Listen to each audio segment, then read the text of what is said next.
Hey guys, still be making a prediction for the 2024 presidential election, this time between incumbent President Joe Biden and the former Vice President Mike Pence, who of course was VP under the Trump administration, and he pretty much was pretty popular among Trump supporters basically until the very end.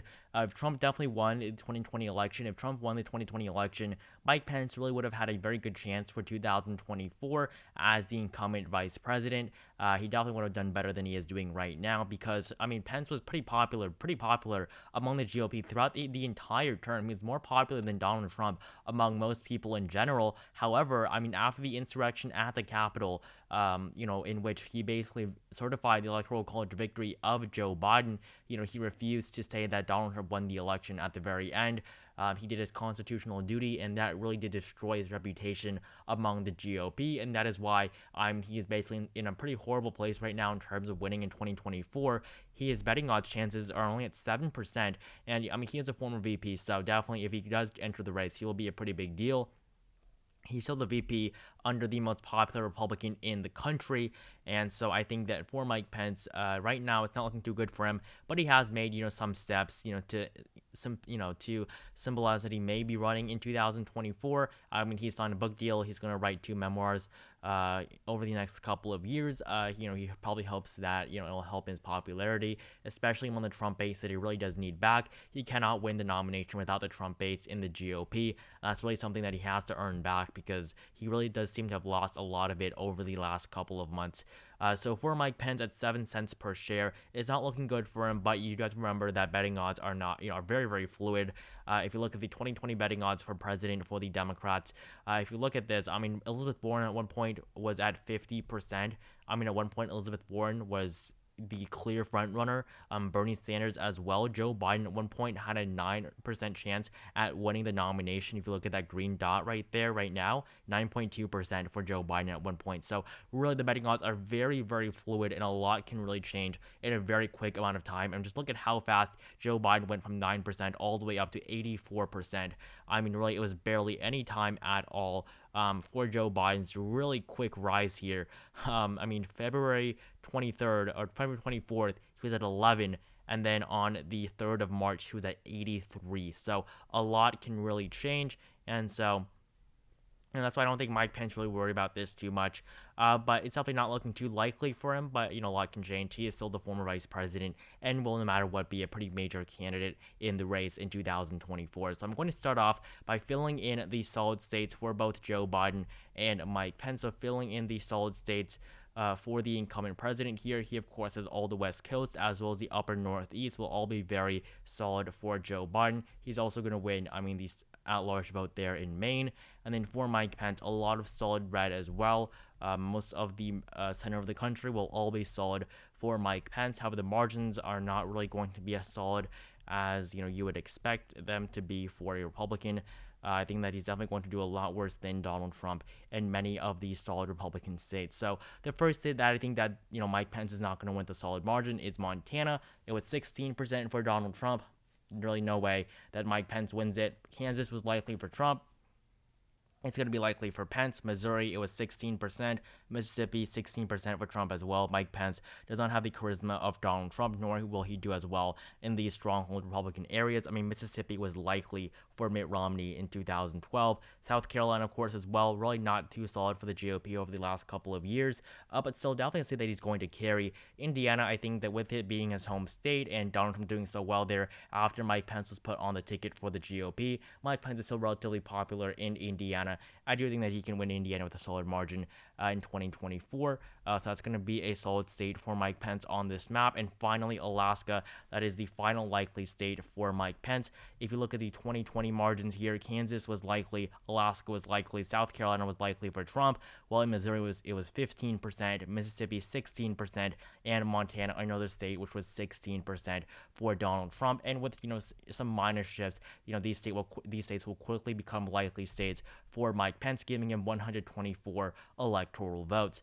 As for Joe Biden, his solid areas, you have basically all of these, but I will put the at-large vote in Maine as well as the state of New Mexico as likely for Joe Biden. I just don't think he's going to win these states with the most solid of margins. If you look at the at-large vote there in Maine, it was a pretty strong 9.1% for Joe Biden, but it's definitely not going to go up to that solid margin, even if he's running against Mike Pence. 2012, of course, it was solid, just 15%, very narrowly for even Barack Obama, and then in 2016, the margin went down to 2.9% for Hillary Clinton. I mean, very disappointing finish for Hillary Clinton there. I mean, she won the first district by 14.8%, but Joe Biden 2020 came back, won the first district by 23%, and the at-large vote by 9.1%. So definitely Joe Biden did do better there, but it's not enough for me to think that this state is going to be solid as well. Colorado was 13.5%. You can see it can pretty easily become 15% as a margin for Joe Biden in 2024. But for New Mexico, 10.8%. I mean, 2016, this state was 8.2%. It really did not go up too much. 2024, I do expect Joe Biden to do better there, maybe 12, 13, even almost 14%. But 15%, I think, is a little bit of a stretch for Joe Biden for him to win New Mexico with a solid margin. And the final one is the 2nd District of Nebraska. This was a pretty good flip for Joe Biden. He won by 6.6%. That is really a pretty strong victory for the Democratic Party there. 2016, it went to Trump by 2.2%. 2012 went to Romney by a margin of 7%. But in 2008, it was Obama, with 1.3%, but before this, basically everything else here, it was all red, throughout the decades before this. It was very solid. I mean, under George H.W. Bush, 21%, even under his re-election in 1992, it was 17%. I mean, Nebraska was one of the only 2 states that George Bush Sr. won by a solid margin in 1992 when he lost against Bill Clinton. 1996, it was again very solid for Bob Dole, even solid for Bob Dole, who basically did pretty poorly against Bill Clinton. But the 2nd District had been pretty solid for a very long time for the GOP, but Biden was able to flip it by a pretty good margin in 2020. 2024, I think he'll be able to grow on top of that and win it with a likely margin, definitely over 7% for the incumbent in 2024. Now, this gives Joe Biden now 198 electoral votes, and I do want to go over some of the lean states for Mike Pence now, before we go over actually the likely states for Joe Biden, just so it seems like Mike Pence has a few more states, because there are some states that I think that Mike Pence definitely will win, but I just don't think the margins will be as solid for Mike Pence as some of these states that I think Joe Biden will definitely win for him. So I want to start off by giving Mike Pence the states of Iowa, Ohio, and Texas. So, even though these states are going to be closer than some of the likely states for Joe Biden that I have left on this map, these 3 states, they really have no chance of going to Joe Biden. Iowa and Ohio have become a lot redder than they were, just 8 years ago. If you look at, the trends here, I mean, 2012, they were all Obama states. Obama won Ohio by 3%, won Iowa by 5.8%, but Trump comes in 2016, flips basically the entire Rust Belt. Joe Biden flips basically half of it back in 2020, but he really barely made a dent in Ohio and Iowa. The margin was still 8% for Donald Trump. Even though Mike Pence is not Donald Trump, he's still not going to have too much of a hard time winning these 2 states in 2024. So Ohio, 17 electoral votes, and Iowa, 6 electoral votes will go to Mike Pence. And then for the state of Texas, 41 electoral votes. I don't expect the margin to go over 7%, but I do think that Mike Pence can do better than Donald Trump in the state of Texas, or at least very comparable in terms of his margins. He is a much more traditional Republican, and Texans do typically like that a little bit more. I don't think Trump was a good candidate for Texas. I mean, 2012, Mitt Romney wins it by 16%. 2016, Trump 9%. Now 2020, Trump 5.6%. So the margin has gone down by over 10% under Trump's reign of the Republican Party, and that's not good because Texas is a very crucial state for the party, a state that they really cannot lose if they want to win presidential elections in the future. So Mike Pence, 188 electoral votes now.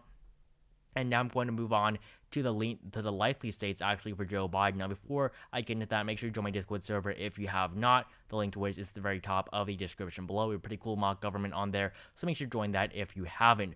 So taking a look at the likely states for Joe Biden, we have first Minnesota. Minnesota, of course, went to Joe Biden by just over 7% in 2020, 7.1%. The margin was a disappointing 1.5% for Hillary Clinton in 2016. Before this, in 2012, it was 7% for Obama, and then, of course, in 2008, it was 10%. Now, Minnesota actually has the longest Democratic voting history of any state. If you look back at the 1984 election where Ronald Reagan was reelected, the only state that voted for the Democrats was Minnesota with a margin of 0.18% for Walter Mondale. That really is quite funny. I mean, he got destroyed everywhere. I mean, he lost California by 16 points, Texas 27 points, Florida 30 points for Ronald Reagan, for Walter Mondale. He did win D.C. still by 71%. I mean, Walter Mondale still won 85% of the vote in the nation's capital. That is really just how blue the District of Columbia is. But the state of Minnesota was Walter Mondale's home state, and it was the only state that he did win in 1984. Before this, it did go to Jimmy Carter in 1980, and even before this in 1976 it did go to Jimmy Carter. So Minnesota by far has the longest Democratic voting record, although it's not as blue as many states right now. It still did go to Joe Biden by 7.1%, and I think that the margin will definitely increase in 2024. New Hampshire will be another state that I will add to the likely column for Joe Biden. He won it by 7.4%, and before this, with Hillary Clinton in 2016, Clinton only won New Hampshire by 0.37%. I mean, pretty disappointing margin for her. She did lose the primary here against Bernie Sanders by a pretty wide margin, but, Joe Biden did too. Joe Biden came in 5th in New Hampshire in the Democratic primary, which really was quite funny how terribly he did. But Joe Biden wins it by 7.4% in 2020, a pretty good margin for New Hampshire, and Virginia 10.1%. And what's sad is that Tim Kaine, who was Hillary Clinton's running mate in 2016, Tim Kaine and Hillary Clinton only carried, his home state by 5%, but Joe Biden just 4 years later doubles that margin to 10.1%. So Virginia, another state that is definitely going to be likely. I think Virginia will get bluer and bluer, and pretty soon it will be solid as more of Northern Virginia turns blue. It's really the northern part of Virginia that's carrying it so much. If you look at the southern part, it's still very, very conservative. I mean, this was the capital of the Confederacy, so it does have a pretty long Republican voting history. This was a Republican stronghold state. I mean, just look back at, 1988, went to Bush by 20.5%. Ronald Reagan won it by 25%. I mean, before this, even in 1980, it still was a Reagan state. So this state had been going bluer and bluer over the last, 5-6 decades, really. But before this, it was really very, very red. And right now, I think it's going to become closer and closer to a solid blue state. I mean, this state bordering the nation's capital, which is the most Democratic area in the country. So this puts Joe Biden up at 224 electoral votes and Mike Pence at 188. Now, before I forget, I'm going to give Mike Pence the 2nd District of Maine. I think it's going to be a tilt margin. The 2nd District of Maine is not traditionally Republican at all. Trump won it by 7.4% in 2020. In 2016, Trump won it by 10%, but before this, it was really blue for a very, very long time. The last time the 2nd District of Maine went red was in 1988 with the election of George H.W. Bush, who won it by 10%, but after that, Clinton flipped it, won it by 8.8%, so it really is very, very fluid. I mean, even in 2012, this was 8.6% for Obama, and in 2016, it was 10.3% for Donald Trump, but I think that, politics is definitely a lot less fluid now than it was before, even in 2016, so I do think that Mike Pence will probably still hold on to it by a very, very small margin, a tilt margin only for Mike Pence. So this gives him an additional 1 electoral vote, and now we have really the swingiest of swing states on this map left. The Rust Belt, the 3 states, of course, Wisconsin, Michigan, and Pennsylvania, as well as Nevada, Arizona, Georgia, North Carolina, and Florida. So I'm going to start off by taking a look at the lean states for Joe Biden. I think that he will carry all of the Rust Belt, the upper Rust Belt at least, Wisconsin, Michigan, and Pennsylvania, all by lean margins. I don't see it being likely at all. I don't see Joe Biden winning these states by over 7%, but definitely over 2%. I can definitely, very clearly see that. I mean, 2016, Trump did very well here. He did win all 3 of these states. He basically won the entire Rust Belt with the exception of Illinois and Minnesota, which have very, very long Democratic voting histories. But 2012, these 3 states all went for Obama, 5%, 9%, and 6%. But in 2016, Trump won all 3 of them, and Joe Biden, running against Donald Trump, was only very narrowly able to flip these back.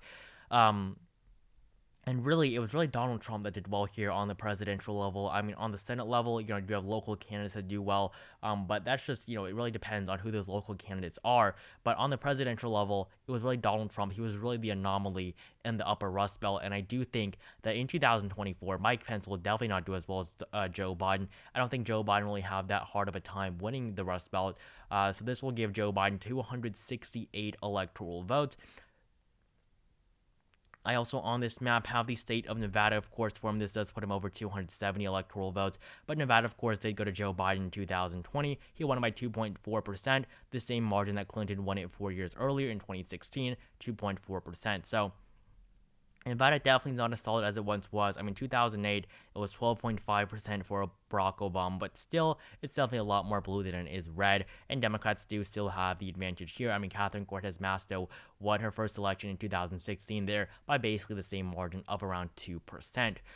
So this puts Biden at 274, and also have Arizona and Georgia both as lean states. I don't think that Mike Pence will really be able to do well in any of these states in the Sun Belt. I think that his appeal in the Sun Belt really is pretty low. I think Mike Pence definitely does have the best appeal in the lower Rust Belt, but that's really it. I don't think he can do well in the upper Rust Belt, and I think that anywhere that's far from Indiana, I think that his reach will really be pretty low. But for Indiana and Georgia, these states went to Biden in 2020, Georgia by 0.23%, and Arizona by 0.3%. But if you look at 2016, Arizona was 3% for Donald Trump, Georgia 5% for Donald Trump. I mean, Joe Biden already flipped over 5% in Georgia against Donald Trump. It's very, very likely that he wins it by over 2% against Mike Pence. And then, 2012, these states, Georgia was 7.8% for Romney, and Arizona was 9.1%. So really, a lot has changed in these two states in the Sun Belt. And I do think that 2024, these states will get bluer and bluer, especially if Mike Pence is the Republican nominee and Joe Biden the Democratic nominee. Now, these two states left, North Carolina and Florida. I will start off by giving the state of Florida to Joe Biden. The main reasoning here, Mike Pence really is not Donald Trump. Obama was able to win it both in 2008 and 2012. Trump, of course, flipped it back in 2016. He won the Latino vote. He didn't win the Latino vote, but he did pretty well with the Latino vote. 2020, he did even better with the Latino vote, but I don't think Mike Pence can really do as well with those voters that Trump did in 2020, in 2016. I think definitely Joe Biden is not the best candidate for Florida, and nor is Kamala Harris as the VP. But I think that with Mike Pence as the Republican nominee, things will definitely be a little bit different. But Trump's really able to resonate with voters there, but quite a bit. And on top of that, Florida does like incumbents. Incumbents do typically win in the state of Florida, so that gives Florida 31 electoral votes. And finally, in the state of North Carolina, I have this as another Biden state. I do think that in the state of North Carolina, it was very close in 2020. Cal Cunningham had a pretty good chance of flipping the state until his scandal. But North Carolina, although it's been shifting quite a bit to the left, it really has not gone that blue at all for a lengthy period of time. The last time it went blue was in 2008 when Obama won it by 0.3%. But then in 2012, Romney wins it by 2%, and then 2016, Trump wins it by almost 4%. But 2020, Biden was able to bring it back by over 3%, actually. But I do think that in 2024, Joe Biden will be able to defeat Mike Pence here in North Carolina. And this gives Joe Biden 349 electoral votes to Mike Pence at 189 electoral votes. So thank you guys so much for watching this video. Make sure you like it down below if you enjoyed it. Comment down below, how you thought about these calls. Joe Biden flipping North Carolina as well as Florida and retaining the other states that he won in 2020. And comment down below how you think Mike Pence would do in this potential matchup. Subscribe to my channel if you have not. Make sure to join my Discord server, link at the very top of the description below. Thank you guys again so much for watching this video, and I will see you guys in the next one.